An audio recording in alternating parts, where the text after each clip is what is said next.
Okay, so this morning we went to San Javier de Bac mission. Today this afternoon, we are at the Pima Air and Space Museum. Why did we really want to come here? SR-71 Blackbird, the most badass plane that ever existed. So we're gonna go see the most badass plane that ever existed.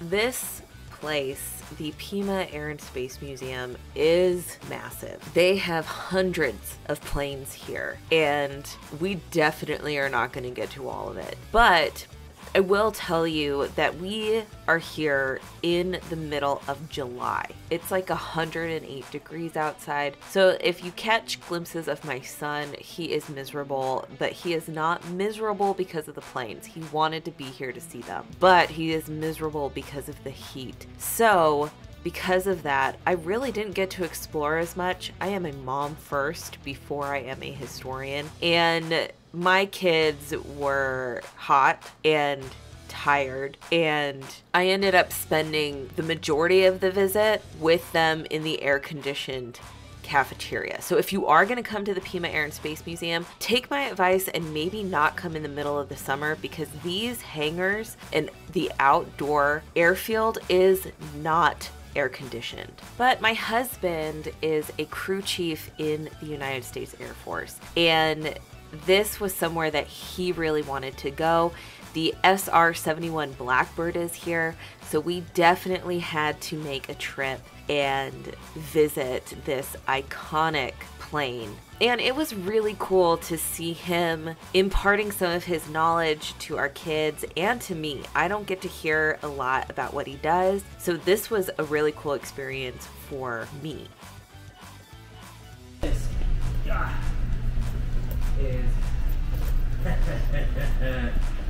I respect it. They got somebody from the F-22 Raptor team tagged them with a sticker. That's funny. You wonder if they knew it was going to the museum? Regardless, it's still funny. I wouldn't be surprised if it happened in the museum. So this right here is your landing gear. You have your nose tire and you have your main. They don't have a bunch of space, so when it retracts up, it will come up, go up into there. This will come up over it and it will close it to give it an aerodynamic surface.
Cypher, you remember the movie Top Gun? The first one? This is the airplane that Tom Cruise is flying. So what's cool about this, you see the wings? So depending on how they want to fly, if they want to be able to go further or if they want to go faster, the wing is tucked back right now. How it works, I don't know. It's a freaking wonder, but this will swing out to give it a wider wing base. so you can conserve fuel, go longer, further, all that fun stuff.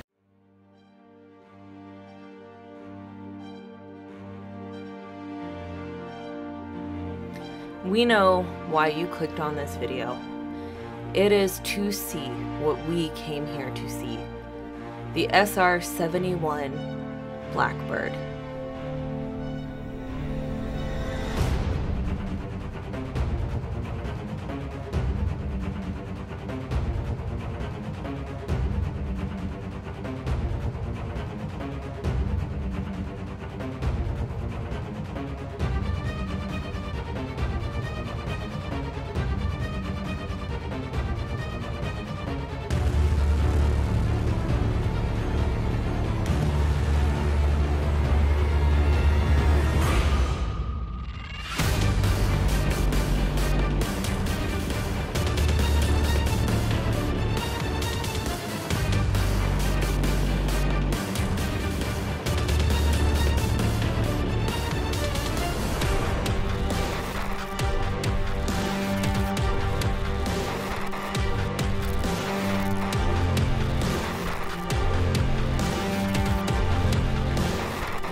So this is the Lockheed SR-71 Blackbird.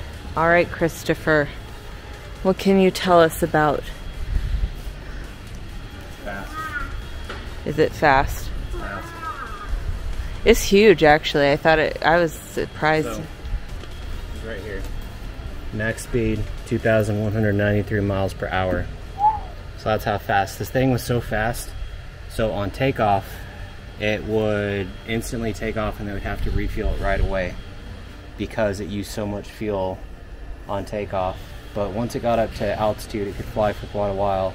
But it flew so fast that the heat would expand the metal and contract the metal so often that as soon as it landed, like, it would just instantly start leaking.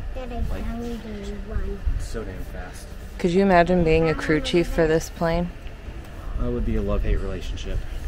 Yeah. But right here, Lockheed's famous Skunk Works. I wouldn't mind working for them. But it went so high, you gotta wear a spacesuit. It's kind of like the U-2. You sit it. What was the ceiling on this? Over 85,000. I'm pretty sure it's still classified on the actual ceiling of the SR-71. So you're saying that we're not allowed to know exactly how high it gets? Supposedly we don't use SR-71s anymore. Supposedly. Allegedly. So this looks.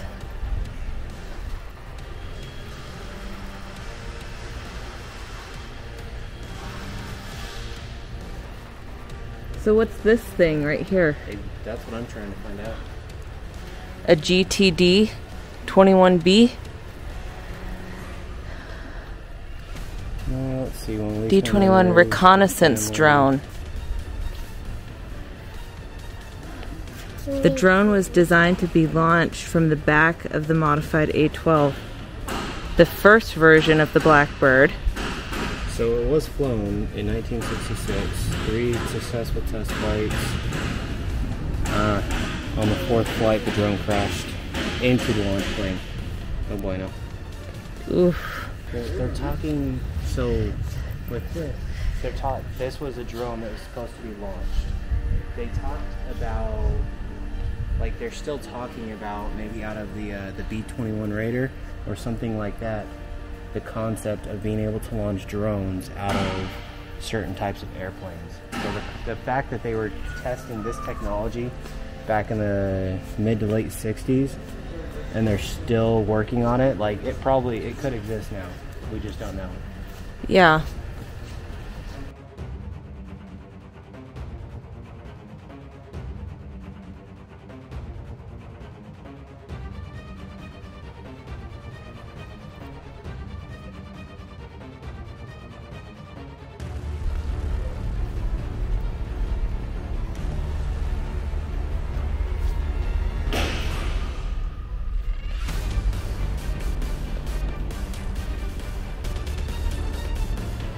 at this landing gear tire.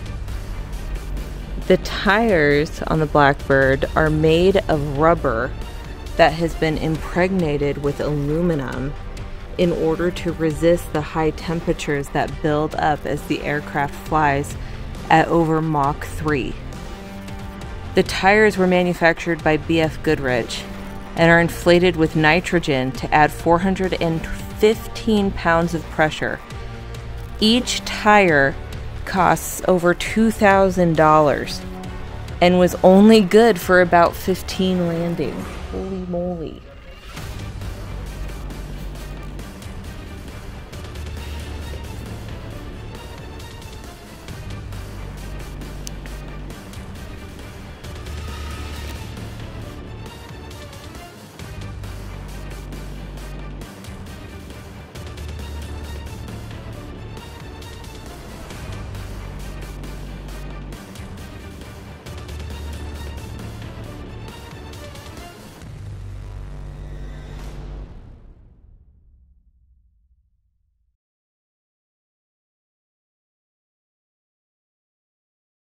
It is really cool to see all of these planes.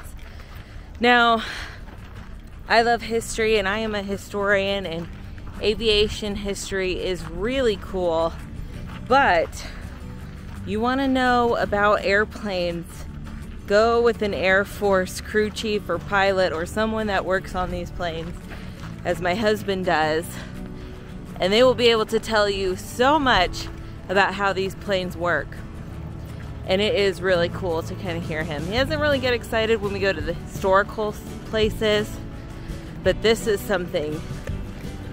is something that really excites him. So that's kind of cool to see. I'm not the one giving the tours.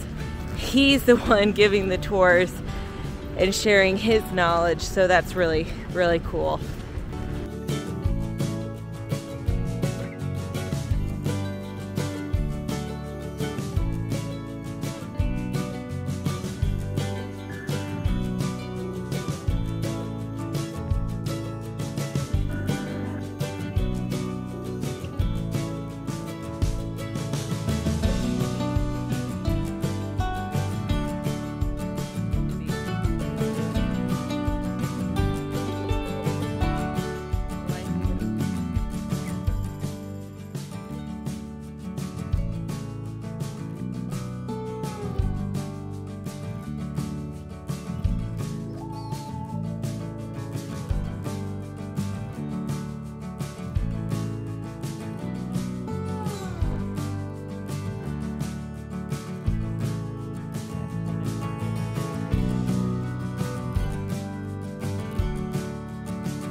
As I said, there was so much to see, and I didn't even get to see it all. My husband ended up ditching us after that first hangar and spent the next hour exploring by himself all of the other hangars. They have about 5 different hangars on the property, as well as a huge outdoor display of all of these planes.